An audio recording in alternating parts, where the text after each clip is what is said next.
Le sujet sur la justice est tout à fait galvanisé par beaucoup de croyants. Et c'est un sujet qui est beaucoup ignoré. Lorsque nous en parlons, juste comme des slogans, le juste vivra par la foi, la prière du juste a une grande efficacité. Mais souvent, nous n'arrivons pas à comprendre la profondeur. Parmi beaucoup de sujets de la Bible, la justice a des livres tout entiers, comme par exemple les livres de Romains, qui est la cathédrale, n'est-ce pas, de la foi et du salut, parle d'un bout à l'autre au sujet de la justice. Aujourd'hui, nous abordons beaucoup de sujets à l'église, parfois tirés par le cheveu. 2 Corinthiens chapitre 5, verset 1 dit, « Celui qui n'a point connu le péché. » Donc Jésus-Christ n'a jamais connu le péché. La Bible dit, il est devenu péché, pas pécheur. Celui qui n'a jamais connu le péché ou celui qui n'a point connu le péché est devenu péché pour nous. Celui qui n'a point connu le péché est devenu péché pour nous. Donc, il a pris notre place et nous nous sommes identifiés à lui.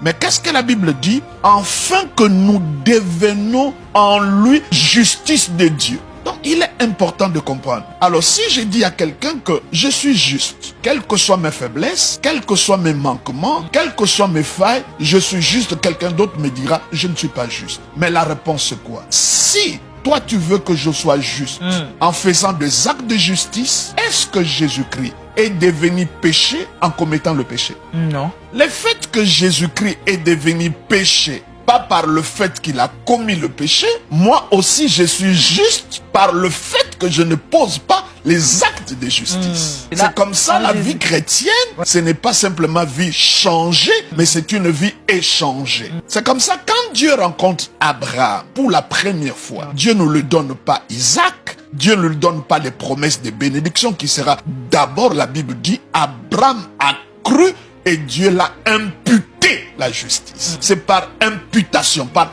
transfert.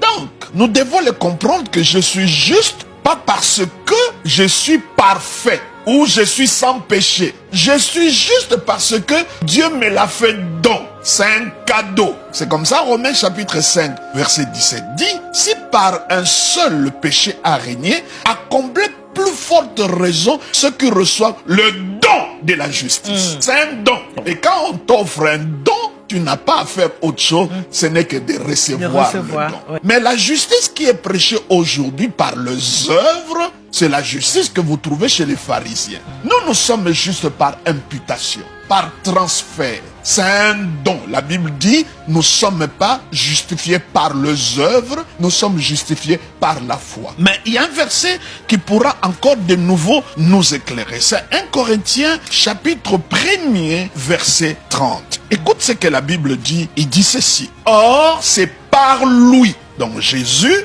que vous êtes en Jésus-Christ, lequel, de par Dieu, a été fait pour nous justice. Donc la justice, c'est la personne du Christ que j'ai reçu. Parce que Dieu a fait de lui justice pour moi. Ce n'est pas des actes. Ce n'est pas ce que je fais. Mais si quelqu'un doute encore, parce que aujourd'hui, la culpabilité, beaucoup de chrétiens, ils vivent sous le joug de la culpabilité, donc de la condamnation. C'est comme ça Romain le dit, qui condamnera, qui accusera les élus de Dieu, car Dieu les a justifiés. À la place de nous condamner, il a choisi de nous déclarer justes.